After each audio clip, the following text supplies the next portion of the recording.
Hi there, Sir Wilbur here, and I will share something valuable to make sure that you will be Internet awesome. Have you ever posted something in your social media account and later have regrets in posting it? Of course, you can delete it, but it is also possible that someone might have read it before you removed it. Do you share memes or funny videos for fun? Have you considered that someone might get offended?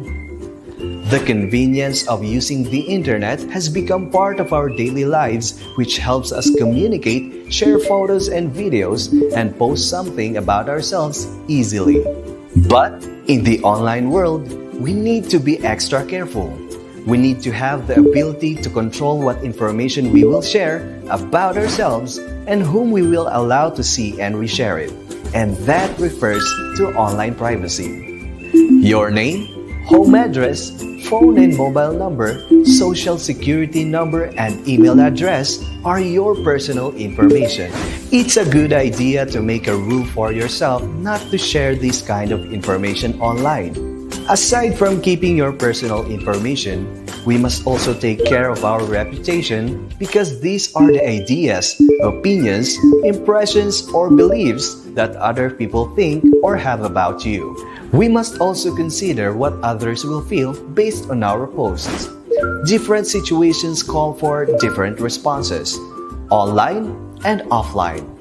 It's always important to respect other people's privacy choices, even if they aren't the choice you'd make yourself. Also, be careful with the simple codes that you send, like emojis, because it represents a certain meaning or message which may uplift the reader's emotion or the other way around. Have you heard of the word oversharing? It refers to sharing personal information or just too much about yourself in a certain situation or conversation online. What's the risk? You might become so familiar in doing it that you are unaware that you are already sharing information about your private life. This is harmful not just for you, but also to your loved ones. The internet can be a safe or a dangerous place for us. It will really depend on how we will utilize it. Take time to think and read your post a couple of times before you share it in the World Wide Web. And remember, it's better if you will always think before you click. But it's best if you will share with care.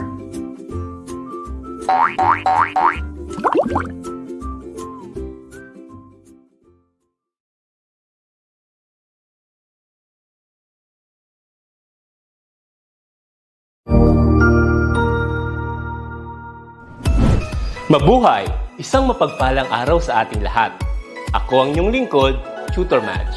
Welcome sa ating ETUlay, ang ating libreng online tutorial na hatid ng ating kagawaran ng edukasyon, ICTS EdTech.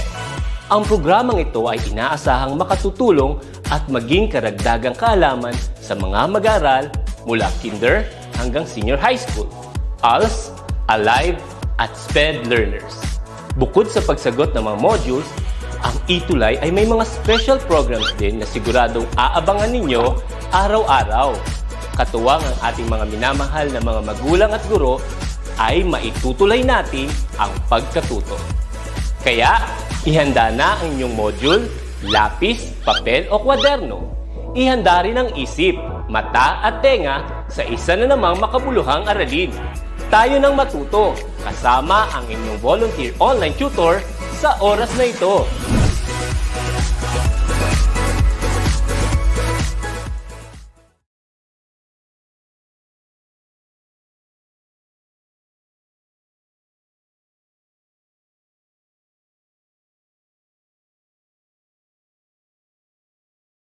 The DepEd ETUlay gives you the Senior High School Humanities and Social Sciences program. Get to know your UMStastic tutors for the exciting first semester of the academic year 2021-2022 every Thursday from 4 to 6 p.m. Here they are.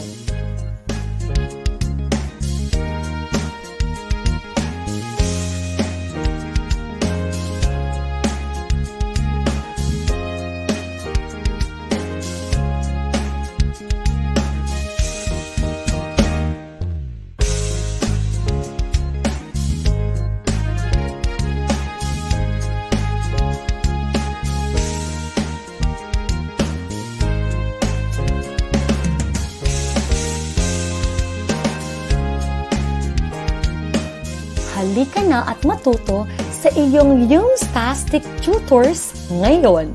Humanda at sumamang saliksikin ang hiwaga ng humanidades at agham panlipunan. Laging tandaan, ikaw ang best tuwing Webes. Sa tulong ng teknolohiya at maging ng social media, paaralan ay kusang lalapit sa iyo.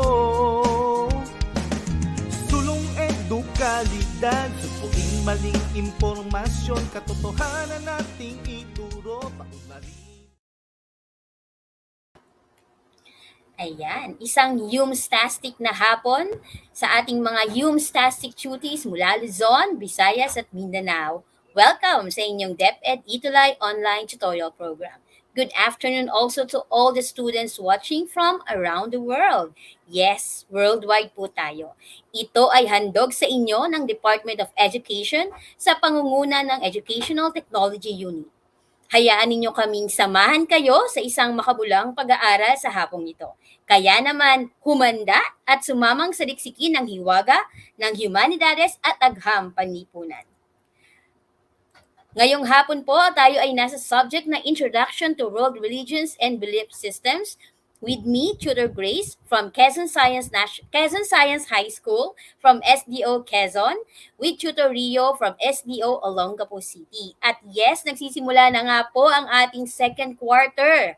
So tayo ay nasa week 1, quarter 2. And for this week, our topic will be all about Shintoism. So isa ito sa mga Taoist-based religions na nagsimula dito sa kontinente ng Asia. At ito ay ating pag-aaralan ngayong hapong ito. So maraming salamat muna sa nagpahiram, nagpagamit at ng ating reference para sa hapong ito. At yun ay ang ADM mula sa Region 10, Northern Mindanao. So thank you very much po for letting us use this ADM as our reference for this afternoon's online tutorial session. Ano nga ba ang MELC na ating pagtutuunan ng pansin sa hapong ito? So our MELC for this topic is to examine the brief history, core teachings, fundamental beliefs, practices, and related issues of Shintoism.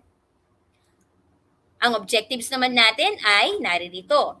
Describe Shintoism, understand the sacred scriptures and teachings of Shintoism, describe the worship and observances of Shintoism, discuss the Shintoism doctrines and beliefs, and syempre, explain the issues encountered by the religion Shintoism. Alright, so bago tayo mag-proceed sa ating gagawin ngayong hapong ito, para sa ating session, ay gusto ko munang batiin ang ating mga viewers na nandito kasama natin sa ating subject ngayong hapon. So maraming salamat sa muli ninyong pagtutok dito sa ating World Religions and Belief Systems.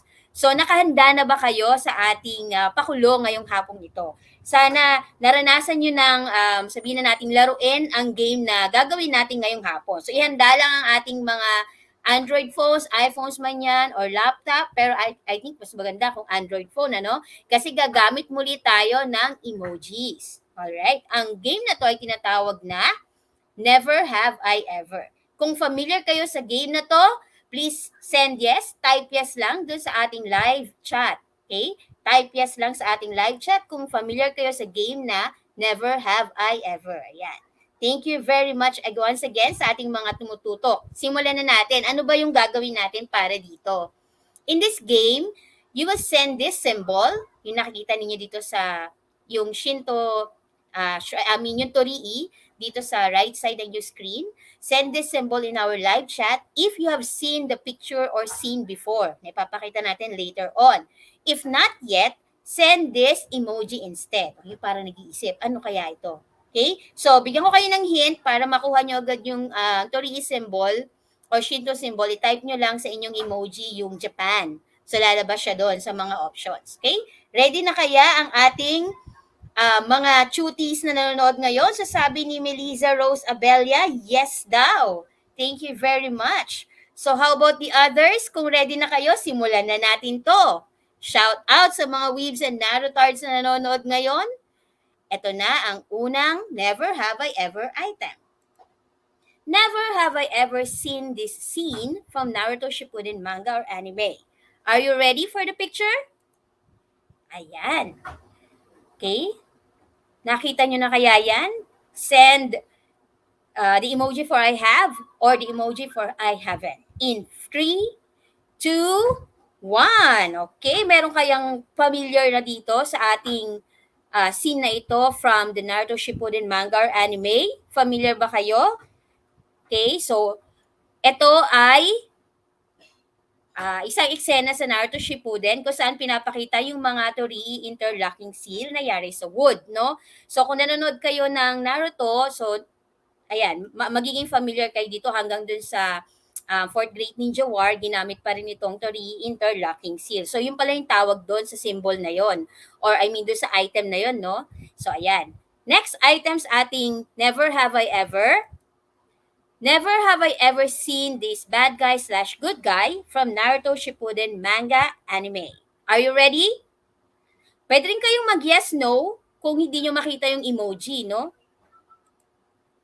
Familiar kaya kayo dito sa character na to? So you can say yes or no in our chat box, sa ating live chat box, or you can send the emojis para sa I have and I haven't if you're familiar with this character.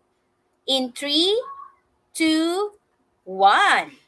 Alright, so this character is actually Orochimaru and meron siyang suot na tali, no, sa kanyang mid part, tinatawag na Shimenawa. So isa itong rope na merong secret meaning pagdating sa Shintoism or meron siyang purpose. So, usually it's to ward off evil spirits or bad spirits. So sabi ni Florida Basco, no. So ayan ma'am, pag nakita niyo po ito sa kung saan man sa internet, sa Google, so alam niyo na, yung rope na yon ay tinatawag na Shimenawa. Yung mga tawag to sumo wrestlers sa Japan, nagsusuot din sila ng ganyan. Yan. So, ginagamit din yan sa mga purification ritual. Sabi naman ni Jeffrey Domingo, ni James, at saka ni Ma'am Melissa Rose Abella, good afternoon sa inyo. Yes daw, they are familiar. Yan. So, sinuot din yan ni Sasuke, kung di ako nagkakamali, correct me if I'm wrong. Chat lang kayo sa ating live box, ano? Third item. Never have I ever seen Itachi's eyes in Naruto Shippuden manga or anime. So, have, yes, haven't, no. Bahala na kayo kung anong gusto nyo i-send. But here they are. Have you seen this type of eyes? Okay. Of Itachi? Yes or no? In 3, 2, 1. Okay, let's see kung meron tayong mga cuties na familiar sa ating item na ito para sa Never Have I Ever. Okay? So, kung mapapasin niyo parang kumbaga basic Sharingan ito, no? That Sharingan eye pattern resembles the swirling tomoe symbol. So, it's another symbol that is popular in Shintoism. Kasama nung Shimenawa at saka nung Torii Gates kanina. Okay? So, sabi ni Eden Mar, yes. So, very familiar tayo dito. Siyempre, lahat ng nasa Uchiha clan ay meron ito or nagmula dito, no, sa mga eyes na to. So, tinatawag natin itong tomoe, yung swirling pattern niya, usually para siyang koma, no, na nakaswirl doon sa mata ng Sharingan user. Pero in Shintoism, we call it tomoe. Next item, sa ating Never Have I Ever. Never have I ever seen Sasuke's Amaterasu in Naruto Shippuden manga or anime. Ayan, may clue na kayo dyan. So ito yung version ni Sasuke ng Amaterasu. Ano kaya ang sagot ng ating mga cuties? Have you or haven't you? Send lang ng yes or no, have or haven't sa ating live chat box para makita natin ang inyong mga sagot in 3, 2, 1. Okay, so etong mga matang ito ay tinatawag na Amaterasu na ginagamit to call or to summon yung black fire. No, yung black fire una ko siya nakita kay Itachi and then kay Sasuke. Ayan, tinabi pa siya ng bahagya ni Jiraiya kung di ako nagkakamali. Correct me if I'm wrong. Sabi ni James, yes daw. So yung Amaterasu is actually a Japanese deity or divinity. She is actually the sun goddess and the daughter of Izanami and Izanagi. Two of the other popular characters also in Naruto. So, pero sa Shintoism, they are parts of the divinity. And for our last item, para sa Never Have I Ever activity natin, never have I ever seen Orochimaru's sword in Naruto Shippuden manga or anime. Yes or no? Here is our picture for the reference. Okay, ito yung taken sa, I think, sa anime na to. Correct me if I'm wrong. Again, para sa mga Narutars and Weebs natin dyan, I am no Naruto expert. So, but nanonood naman tayo. Okay, so ano kaya ang sagot ng ating mga viewers, ng ating mga cuties? Have or haven't? Okay, this one is actually a sword that was given by the sun goddess Amaterasu to her grandson, si Ninigi. No, ang tawag doon sa sword ay Kusanagi. Okay, pero usually sa manga yata, kung hindi nagkakamali, no, it is depicted as a basic katana.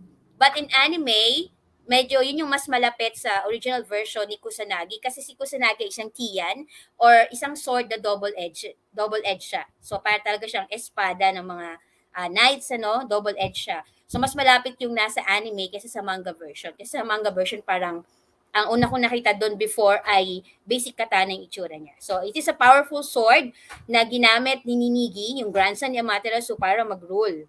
Okay? So, ayan. So, these are our items for Never Have I Ever activity. Ito yung ating task number 1. And all these things, they are related to our topic, Shintoism. And imagine, no, our topic is religion, a popular belief in Japan, or that started in Japan, pero they can be observed in most, if not all, mangas or animes. So let's proceed. Ano ba tong Shintoism na to? So Shinto, literally it means the path of God or the path of gods. It is considered as the very essence of Japanese devotion to unseen spiritual beings and powers. So naniniwala sila sa mga spiritual beings and powers via Shintoism.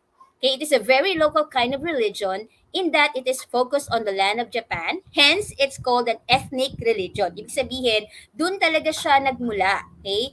Pero it's not, these days, we can say that it's not just a basic religion for the Japanese people, but it is also what? It is also their way of life na, no? Their everyday life, their music, their films, their pop culture, they're all referenced to or related to Shintoism.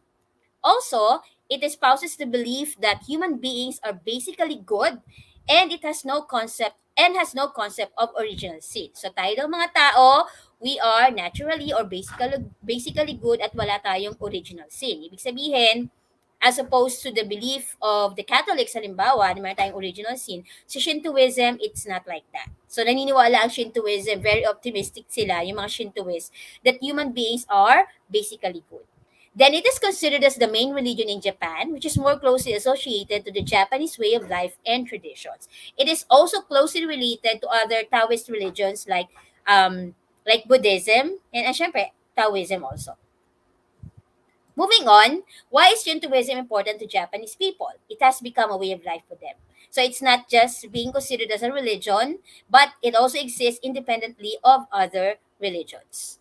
The historical background. So it has no known founder or god. Yes, walang known founder nor god ang Shintoism. But it can be practiced with other religions kagaya nga ng Buddhism and Taoism. Ngayon yung mga Asian Japanese people, they had long-held animistic beliefs. They worshiped divine ancestors and communicated with divine spirits or supernatural spirits via shamans. No? Ito yung isang pwedeng sabihin natin na naging root ng Shintoism. Okay, but not officially, no? Some elements of these beliefs were incorporated into the first recognized religion practiced in Japan, yung Shinto nga, or the Path of the Gods, which began during the period of the Yayoi culture. So there you go. In Shinto, gods, spirits, and supernatural forces and essences are known as kami. Yes. Una kong na-meet ang salitang kami when I was watching Dragon Ball Z nung bata pa ako. Yes, nung bata pa ako, meron ng Dragon Ball Z. So, doon ko siya unang narinig yung term na kami. So, maraming siyang gamit doon. And until now, very popular, syempre yung word na kami. Pero in terms of belief system, in terms of religion, yan, dito ito related sa Shintoism. Okay? The governing nature in all its forms, and they are thought to inhabit places of particular natural beauty. So itong force na to, itong supernatural force na to, or spirits also, nakikita sila sa mga lugar kung saan may natural beauty. So ito yung mga scenic spots, natural scenic spots na meron tayo in existence, not just in Japan, but syempre dahil lahat naman ng parts sa mundo merong mga gantong scenic spots, yun, pwedeng mag-exist doon yung mga kami. In contrast, kung merong kami, meron namang oni. These are evil spirits or demons, and they are mostly invisible, with some envisioned as giants with horns and 3 eyes. Their power is usually only temporary, pero they do not represent an inherent evil force. So para bang they're given the chance to either become totally evil or to change for the better. So in our picture, you will see there an example of a kabuki mask depicting an oni known as Hanya. Yes, si Hanya po, or yung name na Hanya is related yan as a female, depicted as a female oni, okay? Para sa mga dedicated somehow, para sa mga babaeng nakaranas ng paninibugho, okay? Para sa mga babaeng nakaranas na sila ay i-cheat, ayan. Dun daw yung yung purpose ng pagkakaroon ng paniniwala kay Hanya.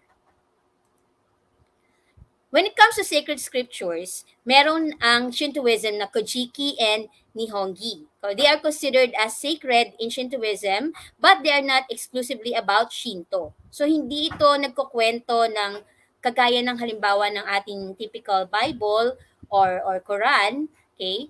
Ang nilalaman ng Kojiki and Nihongi are extensive information on Buddhism and Confucianism, stories, and compilations of Asian myths and traditional teachings na dual purpose.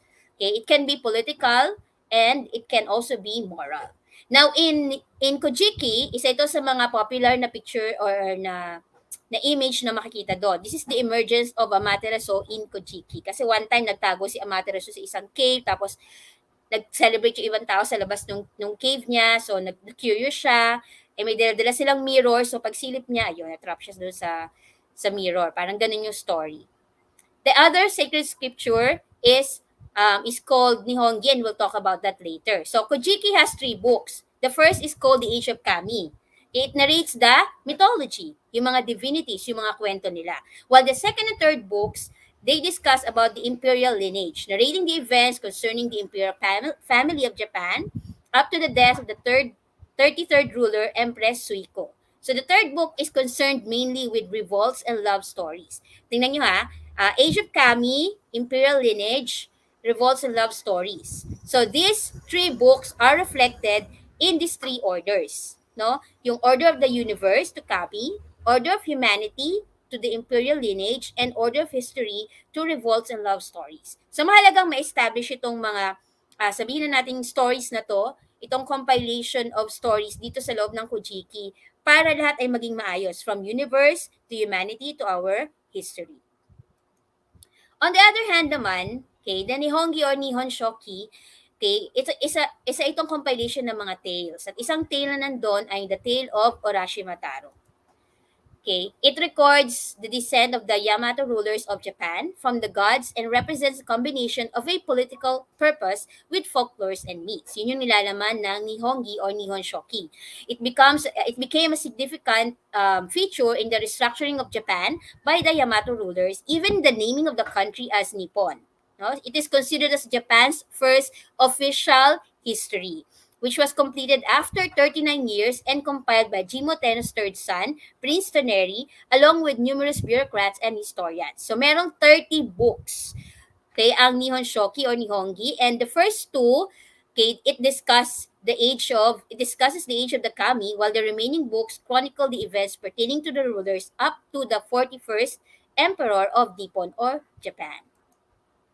Now, when it comes to Shintoism, hindi ito kagaya ng ibang religion na kahit malaki ka na pwede kang magpabinyag, ganyan. Okay? Yun yung isa sa mga popular beliefs about it. Pero merong rite of passage talaga ang Shintoism. So merong 5 rites na kailangan pagdaanan, okay, under Shintoism. The first one is called Hatsumiya Mairi, or the first shrine visit. So yung mga newborn children sa Japan, they are taken to the shrine to seek protection from the kami. Pero ang magdadala sa kanila doon sa Shinto shrine ay ang kanilang grandmother. Okay? Because the mother is believed to be impure from childbirth. Kaya ang magdadala doon sa mga bata okay, para magsagawa ng kanilang Hatsumiya Mairi or first shrine visit ay ang kanilang mga grandfather. The ritual takes place on the second day after birth kapag lalaki and on the third day for a girl. So bago natin puntahan yung kasunod na rite of passage sa Shinto, gusto ko lang mag-shout out sa ating mga tuties dito sa ating live tutorial session. Good afternoon po, napakadami na nila. Good afternoon po kay Bea, Mercy Sevillano, Bea Batulat, Romel Abayatio, City of Bogo Science and Arts Academy, Cherry May Civilian Baral, good afternoon din po. Rowan Jane Halang, good afternoon po. And syempre, ang ating mga students, okay, coming from the different schools around the country. So today, ang marami tayong participants from the City of Bogo Science and Arts Academy. But of course, meron din tayong mga participants from other schools. Yan, good afternoon and thank you for tuning in to our World Religions and Belief System tutorial session. Moving on, sa Shinto Rite of Passage, yung ikalawa, Shichigo-san, or 753, it is a festival observed every November 15. So, katatapos lang ito, no? By boys of 5 years and girls of 3 and 7 years of age. Kaya siya 753.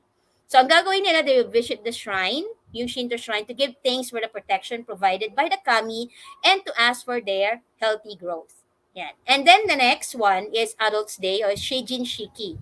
So every January 15 naman ang observance nito by the Japanese people.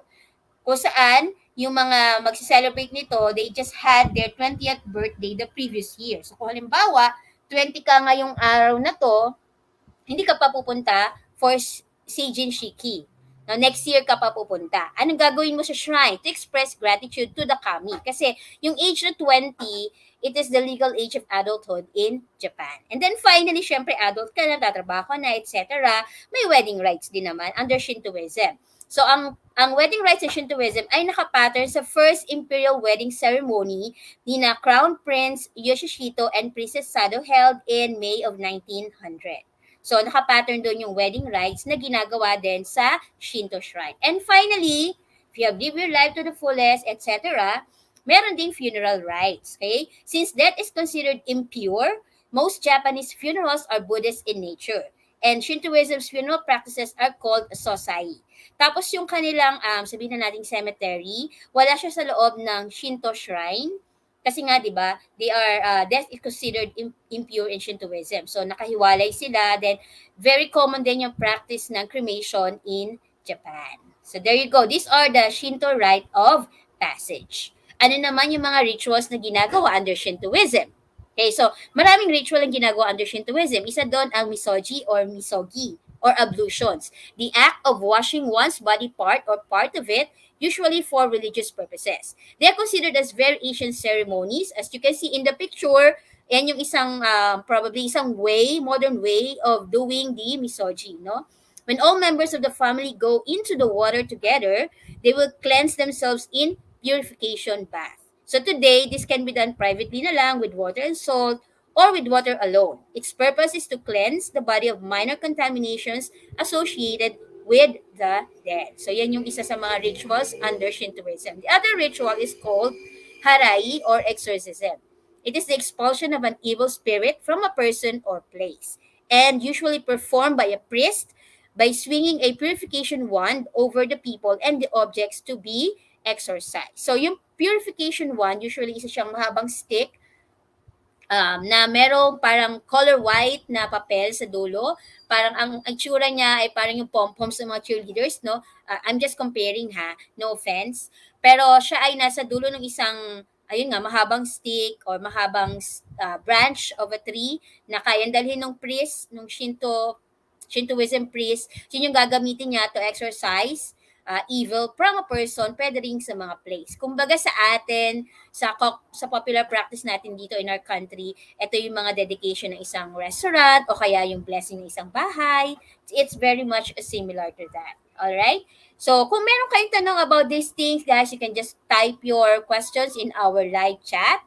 Okay? And we'll try to answer them here or maybe later on in our next episodes. In the coming weeks, syempre. Moving on, when it comes to worshiping, practice of worshiping, meron tinatawag ang Shintoists na kamidana. Ano yung kamidana? It is a small altar or what we call a kami shelf na nasa loob ng bahay nila. Tinatayo nila sa loob ng bahay nila. May designated space for the kami shelf. And this is where they perform the rituals such as purification, offertory, clapping their hands to the kami, who they believe could see and hear what they are doing, and of course, offering of prayers. Now, in the left side of your screen, makikita ninyo isang halimbawa ng typical Japanese home na meron siyang tatami floors. Okay, and then, nandun sa pinakang dulo, nasa background, yung tinatawag nating kami shelf or yung kanilang altar, no, small altar. We call this the kamidana. Worshipping, parang a practice of worshiping the kami when you're inside your house. Siyempre, kung wala ka sa loob ng bahay and you want to worship, you want to say thank you, pupunta ka sa Shinto shrine. Okay, but there are things that you have to remember when you are visiting a Shinto shrine. Unang-una, papasok ka sa isang tinatawag na gate at we call it torii. Yung nabanggit natin kanina dun sa Never Have I Ever, no? Yung ating torii. So for that, okay, pagka nakapasok ka na doon, number one, you have to remember what is advised to behave respectfully and calmly.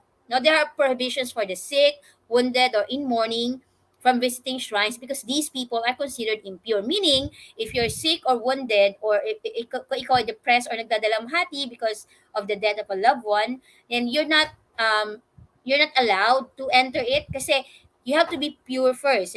Impure ka kapag ikaw ay may sakit. So kung may COVID-19 ka, hindi ka pwedeng magdasal sa loob ng Shinto shrine. Kaya, hence, meron tayong kamidana. Okay? Number 2, pag nandun ka na, take the ladle at the purification fountain, rinse both hands, then transfer some water to rinse one's mouth, then spit the water beside the fountain. One should not transfer the water directly from the ladle to the mouth or swallow the water. So ito yung paghuhugas, parang purification practices din before you actually go inside the Shinto shrine. Okay, and then finally, throw a coin at the offering box upon entering the offering hall. Bow deeply twice, then clap hands twice. Bow deeply again. Use the gong and pray for a while. It is believed that using the gong before praying attracts the attention of the kami. Parang yun yung to summon them and pay attention to what you're doing, to your offertory, to what you're going to say. Kaya yung gong, you have to use it before you actually go in silence and pray. So these are the things you have to remember upon entering a Shinto shrine. Now before we proceed, again, I'd like to say good afternoon sa ating mga cuties in our live chat. We have Nazil Montolo, 12 Democrat. I think this is her section. And then Chini Corinne Tumabini from 11 Humes Aristotle. From City of Bogo Science and Arts Academy pa rin, we have Maria Antoinette Tamayo. From the same school, Ella Joy Valandria, Nelly V. Kanama Kamay, Hazel Ann Torreon Bentulan, and Nakario Aniana from 12 or so. Again, from the City of Bogo Science and Arts Academy. Maraming salamat po sa pagtutok sa ating subject ngayong hapon nito. Moving on. So tapos na tayo sa worship practices nila when going to the Shinto shrine. Task number 2, guys. Now, type lang sa chat box ng inyong mga kasagutan. Meron tayong ditong mga Shintoism kami or kanilang supernatural spirits or divinity. You just have to give me a reference to anime or manga kung saan narinig nyo na or nagkaroon kayo ng naalala nyo kung sinong character or kung sinong name ng kami dito ang nandun sa manga na yon. Kung maaalala nyo, i-type nyo lang sa ating chat box. Are you ready? So the first kami is Amaterasu Omi Kami. Okay? So kilala nyo ba siya? Siya ay the sun goddess, the greatest of the kami of the Ise Shrine and ancestor of the imperial family. Saan nyo ba narinig ang salitang Amaterasu? O yung pangalan na Amaterasu? Type nyo lang sa ating chat box. Okay? Para malaman natin kung gaano kayo ka-weeb. Ayan. So, meron ba tayong mga nagpa-participate sa ating live chat box? Type lang kayo, guys. Kung huwag kayong mahiya, walang bayad. Okay, so si Amaterasu, kagaya na nabanggit natin kanina sa ating activity, sa task number 1, related siya doon sa napapanood natin sa Naruto. No? And then we have the next divinity the next kami is Benten. So, siya ay deity or divinity for the music and the arts. Okay, now saan natin siyang anime or manga narinig or naririnig? Okay, syempre, pag sinabi niyo si Ben 10 sa Alien, that's Western, ano? Hindi yun anime or manga, cartoon yun. May naiisip ba kayo? Saan kaya ito? Saan kaya naririnig itong si Ben 10? Okay, so syempre, nag-research si ma'am kanina, si Tutor Grace kanina. So, I discovered that this is a biker babe character in one of an earlier version of a particular manga. Okay? So, Benten yung pangalan ng biker babe na yun. Then we have Ebisu, which is a divinity for prosperity, and the abandoned leech child of Izanami and Izanagi. So, saan natin narinig si Ebisu? It's another character, kung di ako nagkakamali, sa Noragami na anime no, or manga, no? Then we have Hachiman, the divinity for archery and war in Shintoism. So siya ay sa Hachiman Hikigaya of Yahari Ore no Shishun na manga. Then we have Izanami, the sky god, and Izanagi, the earth goddess, parents of Amaterasu and Ibisu.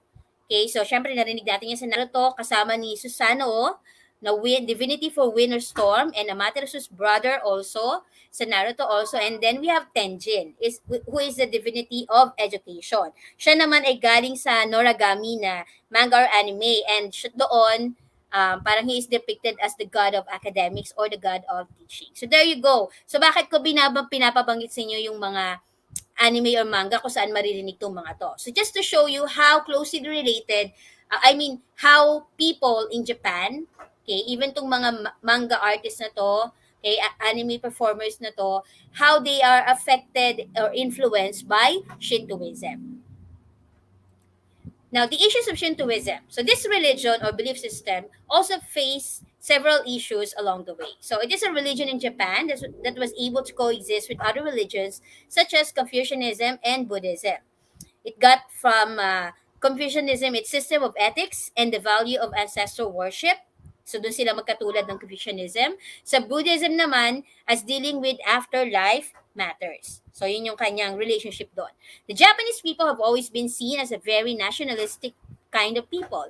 And this has always been attributed to the myths provided by Shintoism, such as tracing back their ancestry to the deities, particularly si Amaterasu. It has served as a vehicle for patriotism, as taking care of the Japanese people's needs in this present world, and it promotes high veneration and conservation of nature. So remember, nag-gift pa si Amaterasu ng sword kay sa kanyang apo para mag-rule over Japan, no? Para gawin silang one, sabi nating one race or one nation under united under one ruler. So yan yung paniniwala ng Shintoism when it comes to patriotism and nationalism. Now, the shrine visits of the prime ministers of Japan is also another aspect of Shintoism. Bakit issue yung pagbisita ng mga prime minister sa mga Shinto shrine? Okay, it was declared the state religion of Japan in 1868 in Shintoism, with the accession of Emperor Meiji to the throne as a descendant of Amaterasu. Although after the defeat of Japan in World War II, it was abolished by the Allied powers as the state religion of Japan. So, official religion pa ba siya ng Japan ngayon, yung Shintoism? So, no matter what happened back then, okay, what we can see here is that from the ancient times up to the present, okay, Shintoism has a great hold of Japanese culture, of their everyday life. So kahit may gantong issue, it's very evident sa lahat ng ginagawa ng mga Japanese people sa kanilang pop culture, sa kanilang entertainment, even in their traditional practices, nandun pa rin ang Shintoism. So these are the issues faced by Shintoism along the timeline. Alright? So, may tanong kaya ang ating mga cuties this afternoon? Okay, kung may tanong lang kayo, chat-chat lang sa ating live chat box. So moving on, punta na tayo sa ating next task. Task number 3. So kanina, binanggit natin na yung torii, yung gate sa mga Shinto shrine, ay nilalagay siya kung saan,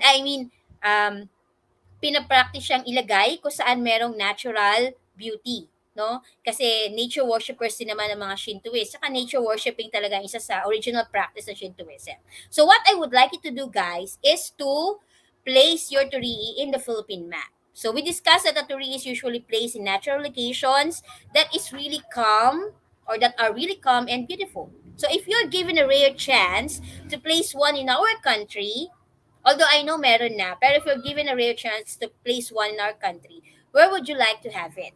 So you can type your favorite tourist spot or spots in our live chat right now. Okay? Now for reference, ito yung napili ko. So I'd like to be in Cagbalete Island in Mauban, Quezon. So parang ang ganda-ganda ng lugar, very calm, very peaceful. Para magkaroon ng turihi dyan, ako, makaka-attract tayo ng mga kami, no? And then of course, para naman kay Tutor Rio, naniniwala siya na magandang magkaroon ng turihi dito sa area o sa view ng Mount Mayon and the Cagsawa Church Ruins in Albay, Bicol. So ano ang sagot ng ating mga estudyante sa ating live chat? So bago tayo manguha ng sagot nila, shout out muna kay Vic Lorence Pasaol, Nicole Shane Varga, Phoebe Denise Loon, Mary May Gomez, and James Spencer Nono. Good afternoon po, and thank you very much for tuning in sa World Religions and Belief Systems. Okay, so there you go guys. Mag-isip na kayo kung saan nyo gustong ilagay ang turihi sa Philippine map. And that has been our lesson for today about Shintoism. Okay, for your feedbacks and suggestions, just visit this link, or you can scan the QR code that you can see in your screens right now, in your monitors. And this has been Tutor Grace from SDO Quezon as your tutor for this afternoon. And later on, kayo ay manood ng Tanong ng Kabataan 2.0 with Tutor A and Tutor Edson. Dito nagtatapos ang ating Humstastic episode para sa linggo ng ating online tutorial. Muli ako si Humstastic, talagang ano yun, tongue twister talaga. Muli ako si Humstastic Tutor Grace from SDO Quezon. Maraming salamat sa inyong pagtutok and we hope to see you next week. So up next nga ay ang TNK o Tanong ng Kabataan 2.0 with Tutor A and Tutor Edson. Tutok lang kayo dahil ikaw ang best tuwing Huwebes. Good afternoon and goodbye!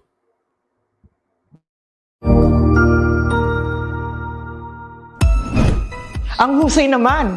Natapos mo ang iyong tutorial session kasama ang iyong mahusay na ETUlay tutor. May bago ka bang natutuhan? I-share na yan gamit ang hashtag #ETUlayLevelUp. Huwag aalis ha dahil may susunod pang programa na pwede mo ring panoorin at salihan dahil naghihintay na ang iyong mga tutors. Happy learning dito sa ETUlay!